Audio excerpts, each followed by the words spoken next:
your main man, Ian. I'm here with Emmy. Emmy is a good dog that, like many dogs, became reactive towards people and even dogs. And so I wanted to talk to you a little bit about, you know, how having the dog meet people and meeting dogs can actually create reactivity, and how we need to acknowledge that there's a big spectrum of social ability within dogs, okay? There are dogs that you could take them everywhere their entire life and they can meet everyone, drunk people, homeless people, crazy people, people in wheelchairs, people with disabilities, and the dog is just gonna love everybody. I have a bunch of dogs down here, walk with me down here.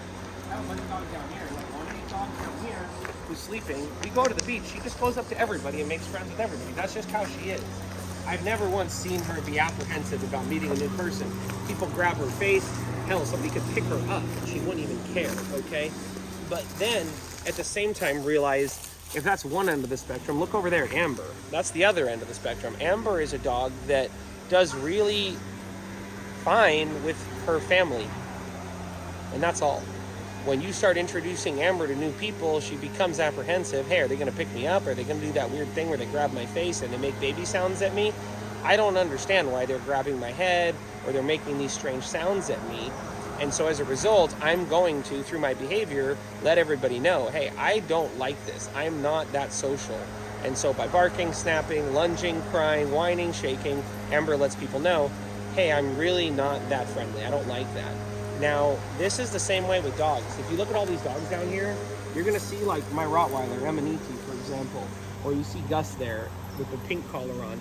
These are two dogs that are highly social. They meet dogs all the time, everywhere we go. A dog can even be very rude or borderline aggressive. I mean, Emma's missing, my Rottweiler's missing part of her ear from a dog attack. She doesn't even care. It doesn't bother her at all. These dogs are extremely social. They want to meet every single dog, whether they're on a leash or off a leash, in a restaurant, under the table. They're not going to get overwhelmed and they're not going to get stressed. But, you know, if you look over here, let's say Forrest or Brady, look at Brady with the orange collar, or Forrest. Come on, Forrest.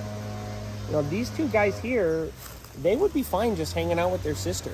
Just hanging out with one dog, one family member dog, going places on hikes, on walks together. They don't seek out a lot of socialization. They don't need a lot of friends. And if they get overwhelmed and there's too many dogs around them and dogs are pestering them and jumping on them and trying to hump them and do all this stuff, they might snap. They might set a boundary. They might start shaking. They might let us know in no uncertain terms, hey, I'm not Emma. I'm not Gus. I'm not that social. When it comes to other dogs, I'm a little bit more like Amber over there. I just like my family and my friends, okay, that I already know.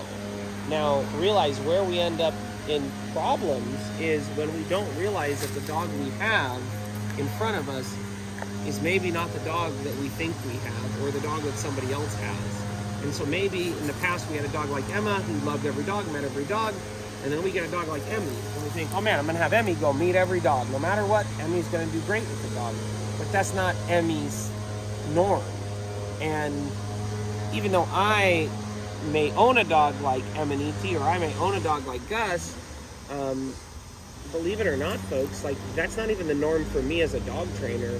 I don't want my dog going up to every single person, going up to every single dog, thinking they need to make friends with everybody, and you know, encouraging these expectations within our society that every dog is friendly, every dog loves everyone, every dog loves everything. And if they don't love everything, there's a problem, because what ends up happening is that trickles down. People are walking around, they're bringing their dogs over to Emmy, and they're going, what's wrong with Emmy? How come Emmy doesn't want to meet every dog? How come Emmy doesn't want to make friends with everybody? Well, folks, Emmy is not like Emma.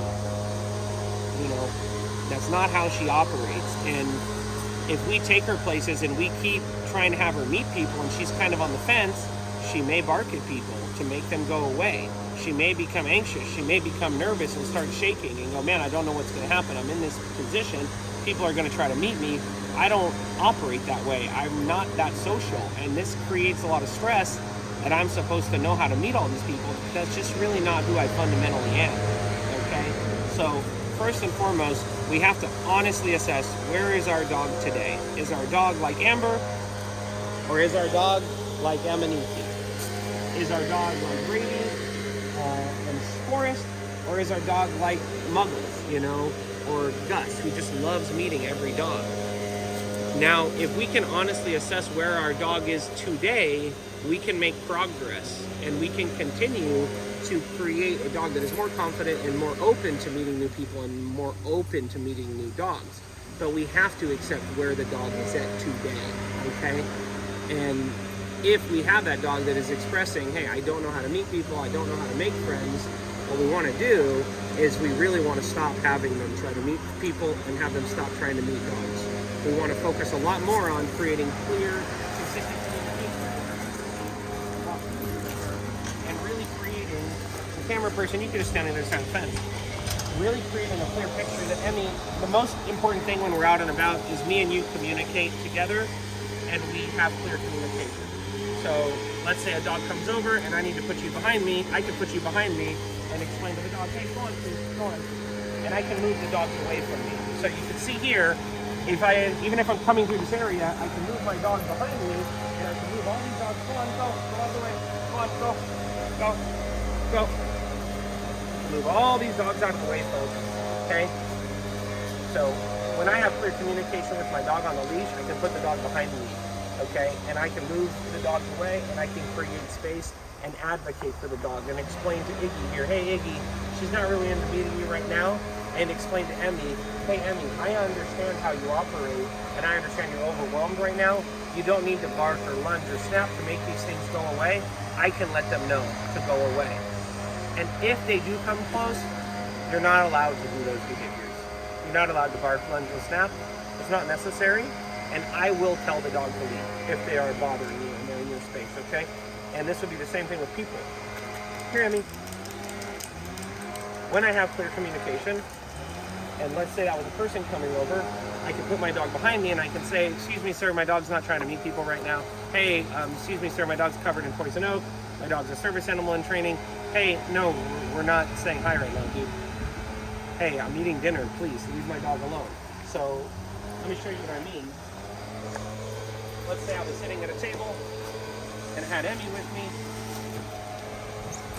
I know the waiter's gonna come up, I know the waitress is gonna come up. I can position Emmy right here through training. Sit, go on, Iggy, sit. Good. Down. No, down, okay.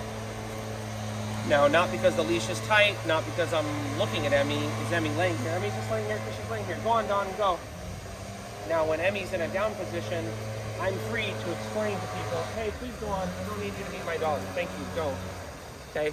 And if somebody was to come up here to say hi to me and say hi to my dog, I could stand up and go, hey, sir, I don't need you to meet my dog. We're not saying hi right now. We're in training. Thank you. I understand you had a dog that looked like this before. That's great. I hope you have a great day, sir, but we're not meeting right now, okay? Or alternatively, if she's in a down position, I could come over here and meet a dog and she could see, hey, everything's fine. I could come over here, hey, how's it going? Good to see you. Yeah, I'm doing good. And then come back and give her a treat and explain to her through my body language, everything's fine. But when I'm sitting here tightening the leash, when I'm sitting here having trouble even moving the dog behind me or on the other side of me from a distraction, when I'm struggling to have my dog hold a down command so I can go over to this person and greet them, hey, how's it going? Good to see you, my man. Yeah, we're not gonna meet Emmy. Emmy's in training. I know, she is cute, she's cute.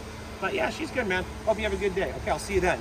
When I can't do that, what happens is the dog's right next to me all the time, and I start becoming tense. I start becoming nervous, and the dog becomes nervous too, okay?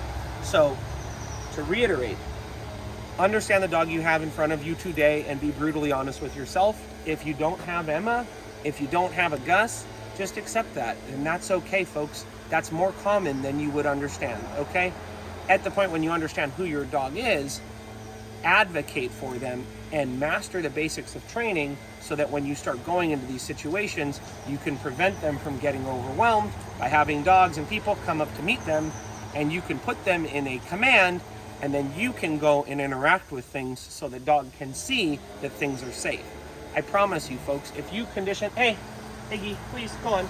If you condition the dog, hey, listen to me around dogs, listen to me around people, I will keep you safe, I will keep you happy, I will use food, and I will use praise to let you know you're doing the right thing, and I will also let these people and these dogs know where your boundaries are. I promise you, folks, your dog is going to get better.